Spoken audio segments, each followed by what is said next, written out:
free to get on that. And anyone who wants to play basketball, not during the service, but outside of service times, is free to do that as well. So we are able to use those parts of the facility, but all the exercise equipment you're not allowed to use. Now, those of you adults, I'm not really afraid you're going to break out and want to go exercise. So we're okay there, I think. I think we're fine on that. I see Albert constantly, but then never does it. I would pay your membership, Albert, if you'd actually get up there and lose a pound or two. I don't approve of that message. That is just wrong. That's just wrong. That's not how Christians should talk to each other. Okay. All the fat people are saying amen to that. Why is that, Daniel? All right. The other thing is we now have our storage here, and so we're able to store our chairs in the building and other things. So we also have the locker that has the Freeborn t-shirts. So if you want one of those Freeborn t-shirts, you talk to Kelly. She's the one that administers that, but she can get you, I don't even remember what they cost anymore. Are they $10? $10. So if you want a Freeborn t-shirt, we have them here now, and so we can get you one of those also if you're interested. Very good. Trying to get this set up. Someone been using this. Yes.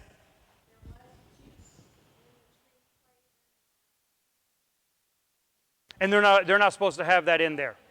Okay, so there's no food or beverages allowed in this room or, well, anywhere except for where we have it, right? So the hallway only. That's the only place you're allowed to have food and beverages. We're asked that all of you, please don't make us be the bad guys, okay? Don't make us have to walk around like we're in elementary school and you're trying to hide your little cup of coffee, right, and like pretend you don't have it.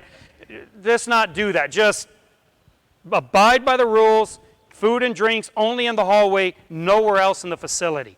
Make sure your kids aren't doing it. Make sure no one else is doing it, all right? That's what we're going to ask. All right, let's get started here.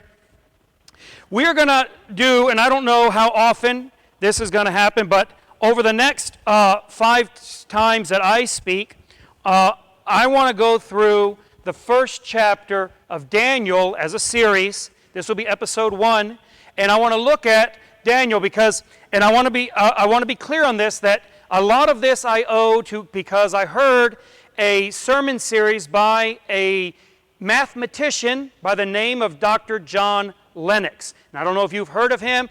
Tremendous mathematician, tremendous scientist, and a tremendous Christian.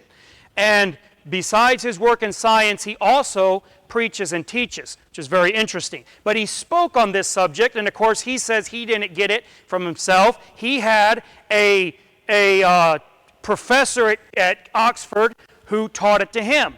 And a lot of this is drawn from concepts that he explained. And to me it was so moving and so powerful, I just really wanted to go through and look at it us here also. But I'd really encourage you can find it on YouTube. He's also written a book on this subject, and the book is called Against the Flow by Dr. John Lennox, Lennox. He has a book. He also has a sermon series or a speaking series on it that you can watch on YouTube, and you can see what I'm talking about. Tremendous man, tremendous Christian. He was a student of C.S. Lewis, and C.S. Lewis was very instrumental in moving him towards apologetics. Anyways, so just so you know where I'm coming from on this, but let's look at this. So we're going to read the first chapter of Daniel, and all of these next sermons or talks on this will be all out of chapter 1. That's all we're going to look at is chapter 1. But we're going to read it through today, and then we'll go from there. So we're going to start in Daniel chapter 1. In the 3rd year of the reign of Jehoiakim, king of Judah, came Nebuchadnezzar, king of Babylon, unto Jerusalem, and besieged it. And the Lord gave Jehoiakim, king of Judah, into his hand with part of the vessels of the house of God, which he carried away into the land of Shinar to the house of his God. And he brought the vessels into the treasure house of his God. And the king spake unto Ashpenaz, the master of his eunuchs, that he should bring certain of the children of Israel, and of the king's seed, and of the princes, children in whom was no blemish, but well favored, and skillful in all wisdom, and cunning in knowledge, and understanding science, and such as had ability in them to stand in the king's palace, and whom they might teach the learning and the tongue of the Chaldeans. And the king appointed them a daily provision of the king's meat and of the wine which he drank, so nourishing them 3 years, that at the end thereof they might stand before the king.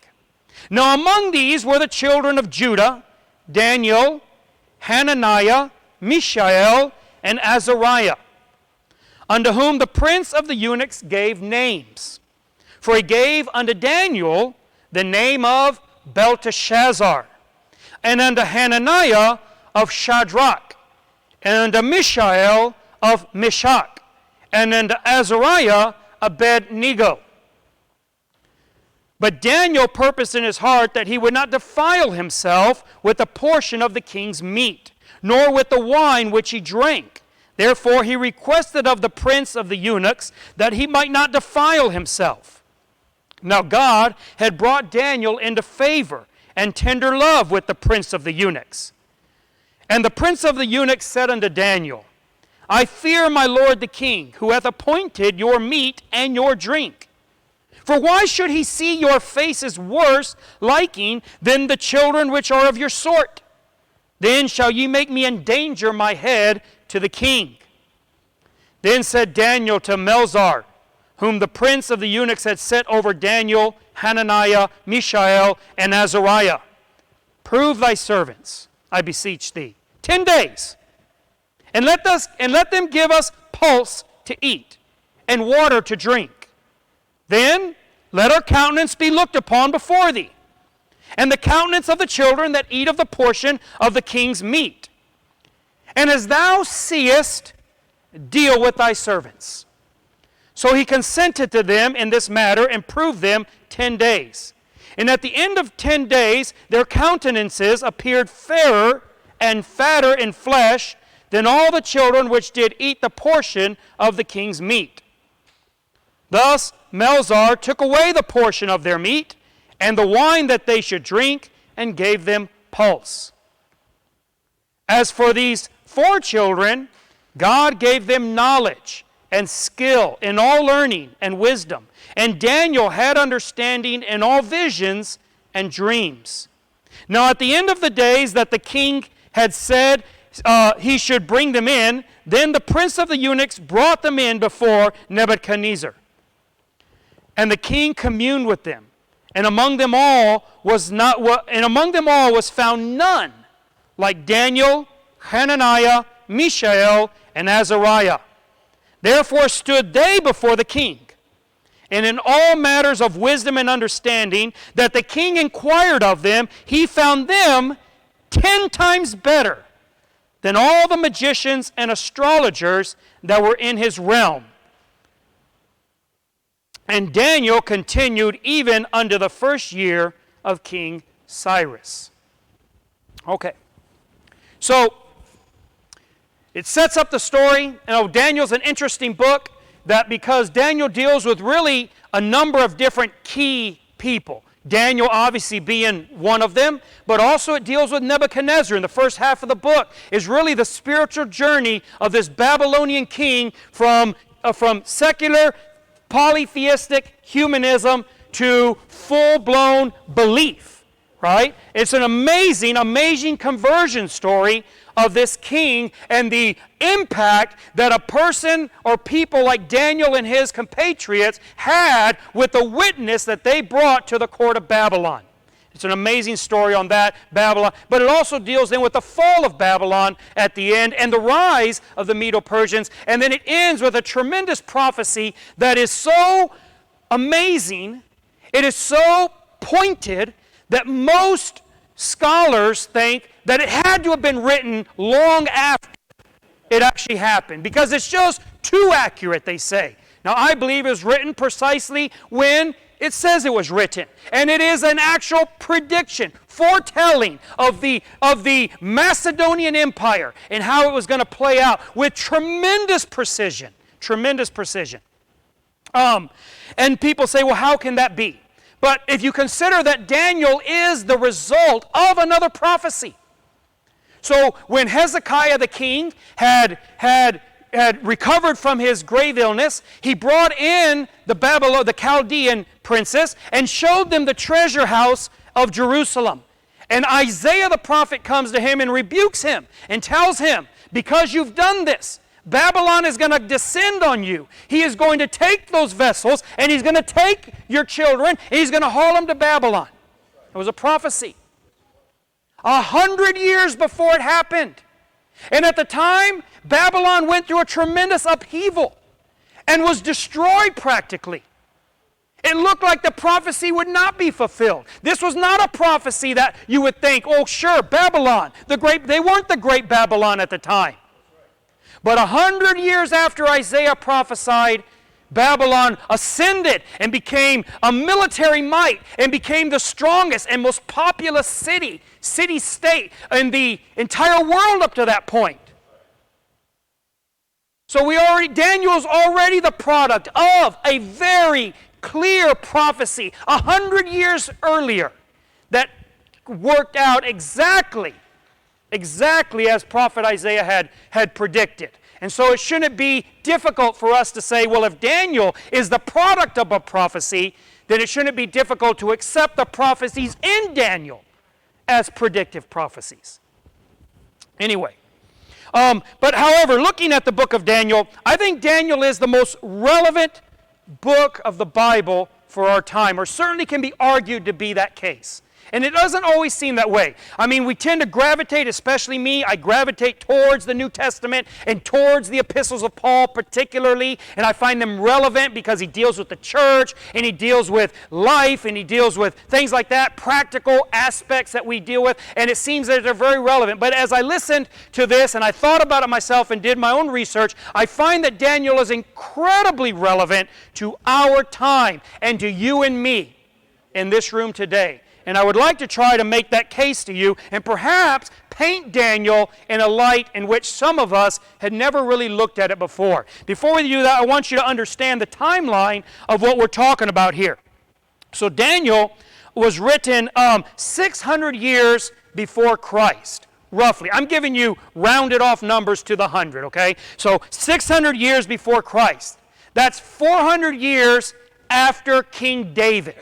So if you want to kind of in your mind visualize a timeline, you got King David. 400 years later, you have Daniel, and it's 100 years after the prophecy of Isaiah. So that's kind of in the timeline there.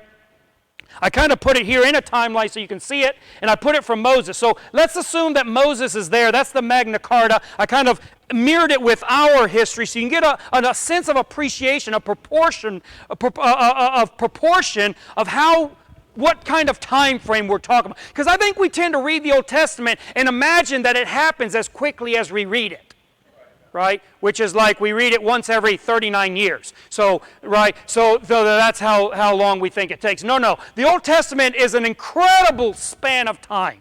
So for the year 1400 BC, before Christ, that's where we'll put Moses, okay? And then if King David, if we say, well, he's George Washington, right, kind of analogous to us, and that's basically analogous in time. From the Magna Carta to George Washington, Moses to King David, it's proportionally the same. It's actually more time, but proportionally in our time frame, that works out. And so then Hezekiah, who's the king who had sinned and had the prophecy pronounced against him, he would correspond roughly to FDR in our time frame. That's where Hezekiah would fall, and that's 300 years after King David. Okay? And then Jehoiakim, who's the king when Daniel is taken, would correspond roughly to the administration of Barack Obama. Or, depending on your politics, Donald Trump. I don't really care. This isn't a political statement. Okay? But that would be the range the range of time that you're looking at as far as proportionally. So you get an idea, right? That when Isaiah prophesies, it'd be like in the time of FDR, in FDR's first administration, there would have been a prophecy about today. And it would come true. Down to the very detail that they were going to take the vessels of the temple, and instead of melting them down or burning them like everyone else had done, they were actually going to pack them up and haul them off and put them in a museum in Babylon. Amazing predictive prophecy, way, way back in time. And it's actually longer in time, but proportionally that would be like that. So this kind of gives you an idea. So we're looking at from Moses to David is 400 years. From David to Daniel is also 400 years. That's important to remember, but that's the time frame we're looking at. Okay? Okay. So let's consider now where we find Daniel, get down to what I hope is the meat of what I would like to talk to you about today. So, Daniel is of the tribe of Judah. He's a prince. He's apparently of the household of the king of some way. He's related to the king. So he's an important person. And David's a young man, probably a teenager. Because the book of Daniel it takes a lot of time, and he's still alive through many administrations and several kingdoms. So he comes into Babylon a very young man. And if you've been in Christian Sunday school, you've probably seen him pictured even as young boys. And that's very possible that they're even pre-adolescents perhaps, right? They could be 12, 13, we're not sure, but he's a young man at this time, and he lives in Jerusalem. And I think it's important that you understand what that means exactly. Because Jerusalem's a very odd case in history. This is a city that is not exactly a city-state, like Babylon turned out to be, and then Rome followed its example. And you have these city-states that back then that became empires, but they were cities. But Jerusalem wasn't exactly that. It was something very different. In fact, it was something incredibly unique. This entire city was basically an enormous temple. It was an enormous cathedral, not a physical one, okay, not a physical, but it was its entire life centered around the search of and service to God. Everything about that city was that. People poured in from all over the nation and ultimately from all over the world on feast days, on religious holidays, because that's where you went to pray. When the nation of Israel, split into two, you had Judah and Israel.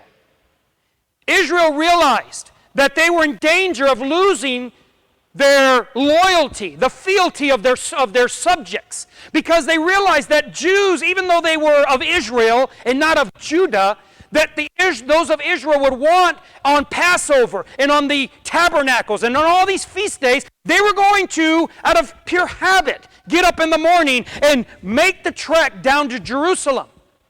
And they realized that when they started to do that, they were going to start realizing, hey, we kind of like being unified. And so what Israel did is they put up their own temples in Dan and up in the north, and they put up these temples so that the people of Israel would not go down to Jerusalem, so they wouldn't be attracted to want to reunify the kingdom, so they could maintain their power in Samaria, which was the capital of Israel. So the whole world would travel down to Jerusalem. And Jerusalem existed for this. Everything about Jerusalem was all thought of and configured for this service to God. And the search of God and the teaching of God. The archives were there. The library was there. Everything about religion for the Jews was in Jerusalem. And that's where Daniel lived. It was like an enclave, like this idyllic village. Remote. Absconded from all the rest of the world. When all the rest of the world was involved in everything else, Jerusalem was different. If you walk in at any pagan temple anywhere in the world, you're going to see their God. The temple was the house of God for the pagans. And in the front of every temple was the God the statue, the carving, the bas relief. It was there. That was the God. But when you walked in the Jewish temple, there's no God. All there is in the Jewish temple are tools to serve God with. That's all there is. There's no icons. There's no images of God.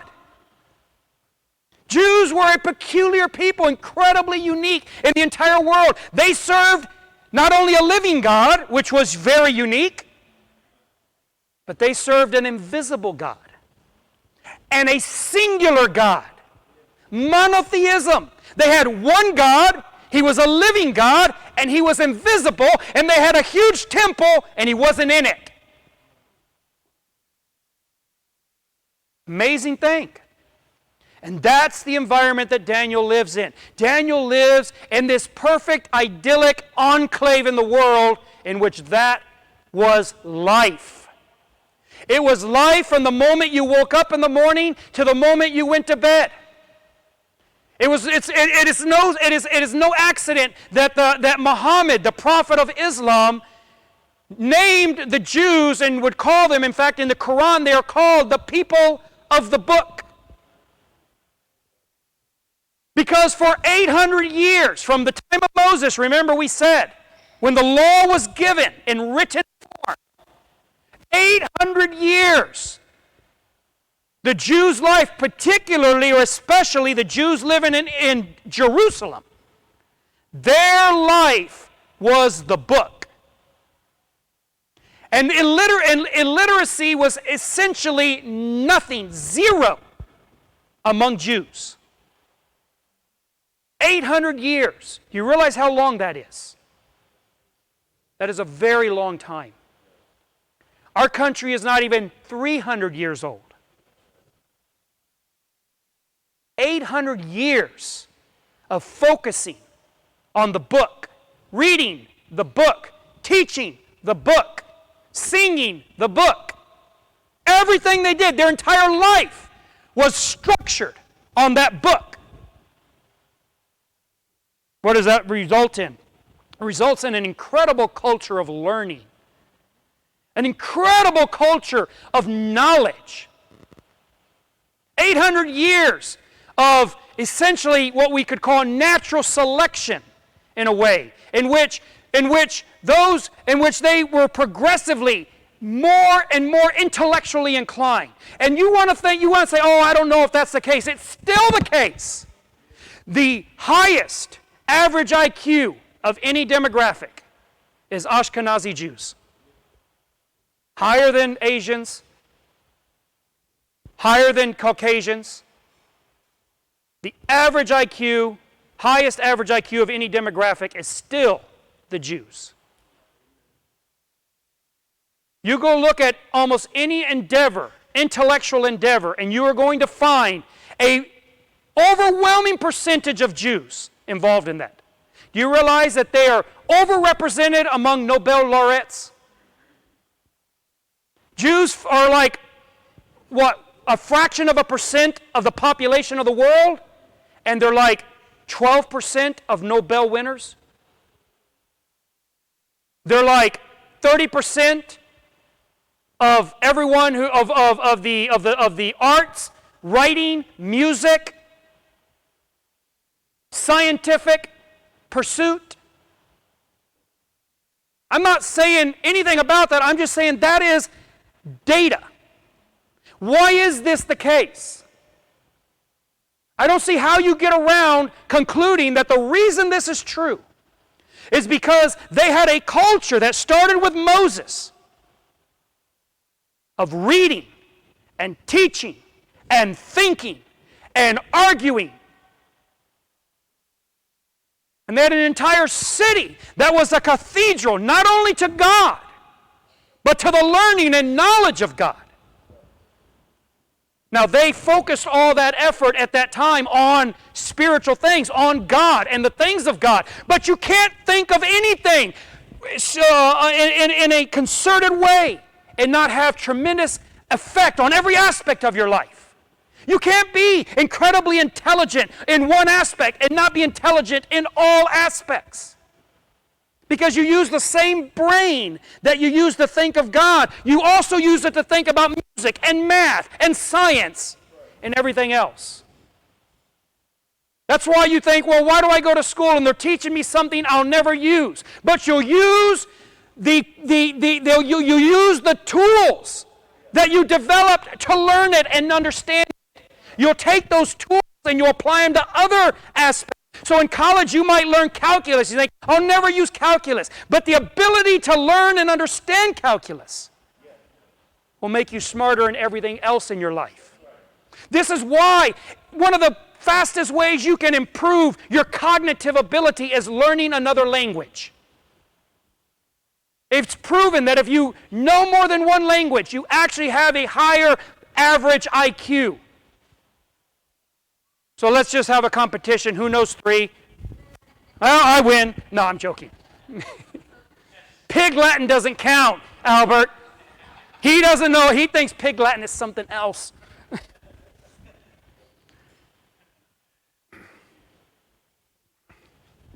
No, we have this amazing, this is where Daniel is. Daniel lives in this area, in this enclave. And this is what Nebuchadnezzar is after.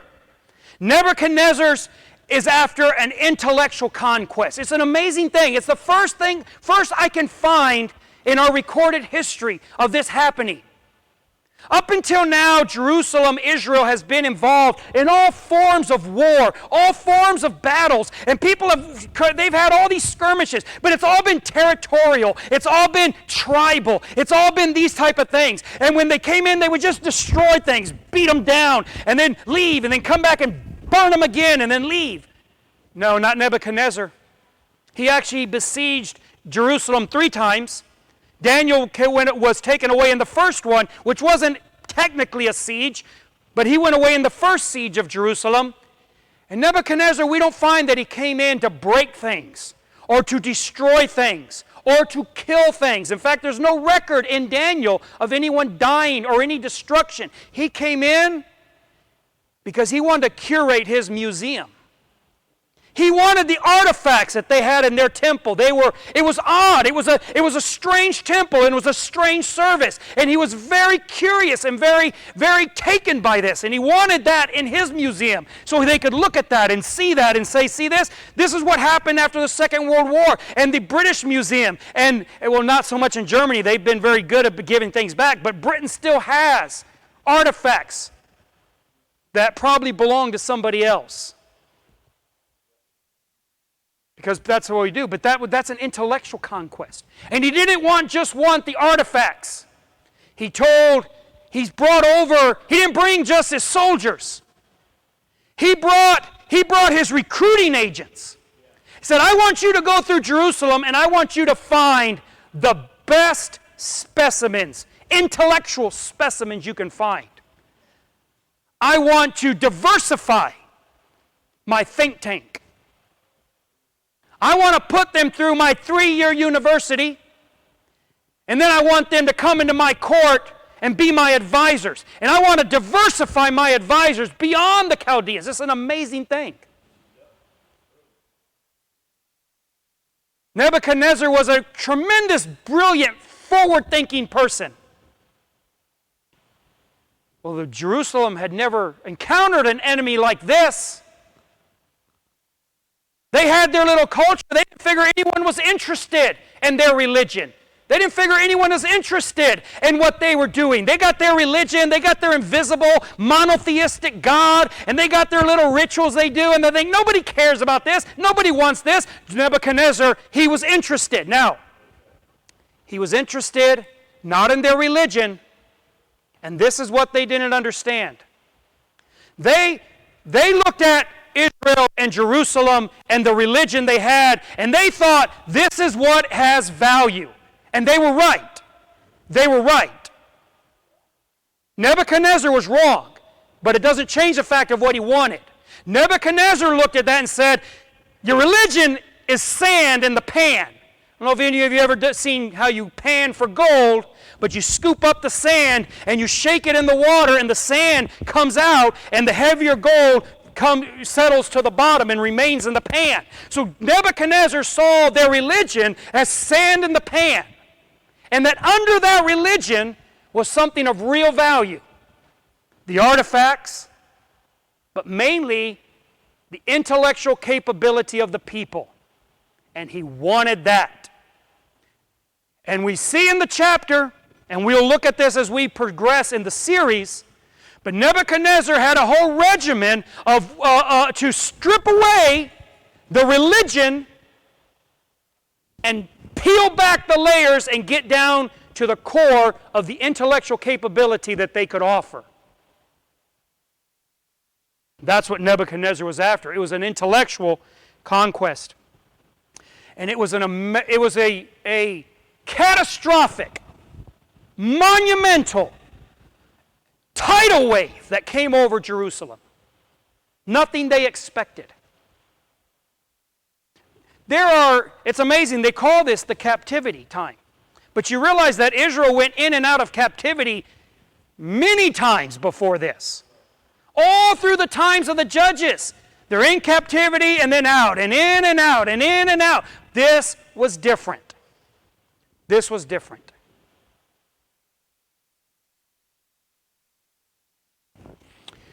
And the form of that enormous tidal wave that crashed over top of them and engulfed their entire city, their entire society and culture, was a naturalistic, secular worldview.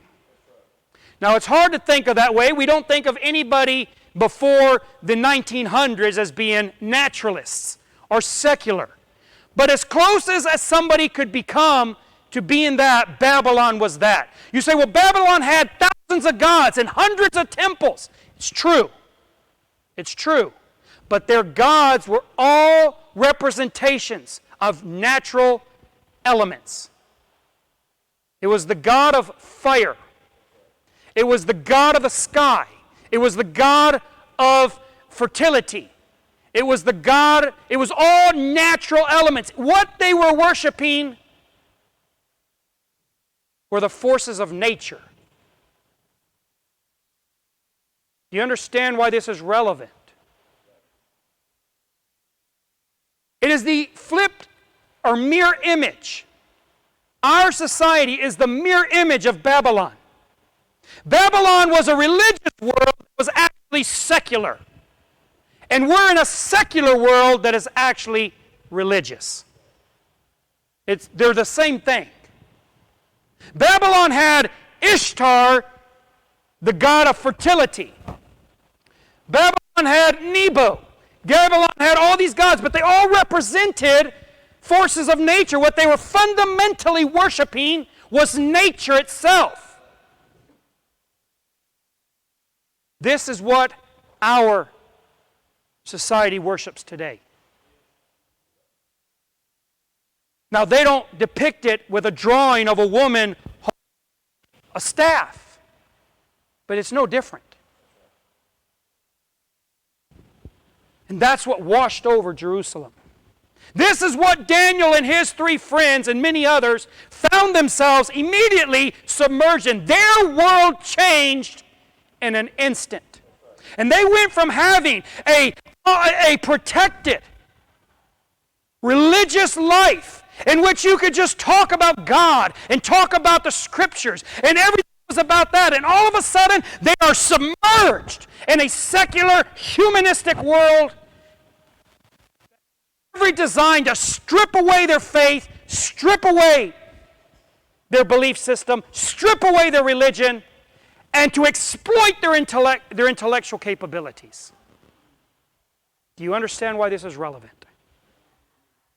This is the world you and I are in.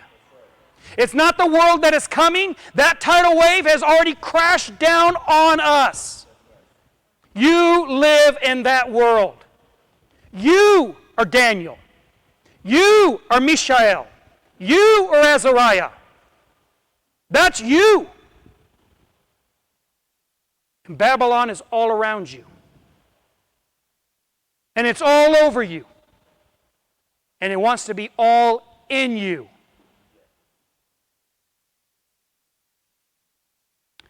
And there's nothing you can do about it. There is nothing Daniel could do about it. And he didn't try to do anything about it. Daniel didn't go on hunger strike. He was taken away by force, forcefully inscribed into the king's university, given a diet, given a regimen, given a syllabus, and told to study. And he didn't resist.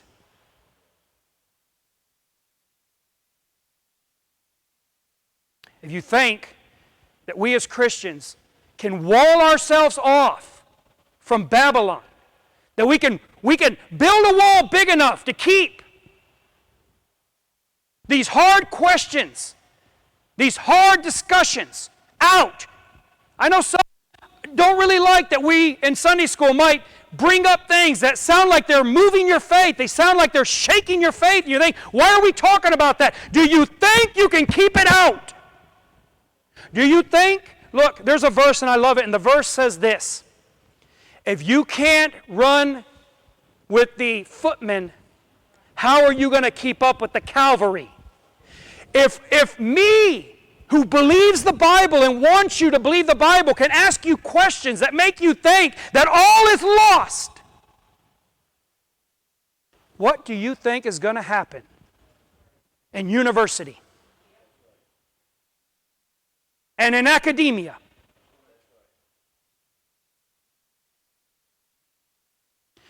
This is what the Jews did. They walled themselves off. They thought they could live up in Jerusalem, up on the mountain, and they could look down on everyone else, and it never reached them. The tide could never rise that high. And all of a sudden, it crashed down on them and swept them away, and they have never made it back. And the world became secular. Their world became secular. Naturalistic, humanistic, full of doubts and questions and inquiry. That's our world. And that's you. And you have been swept away. Dear Father, we give thanks for your word. We ask that you would drive these points home to our hearts, that you would help us to see the truth that you have expressed here, the teaching that you have given us through your servant Daniel. We thank you for it in the name of Jesus.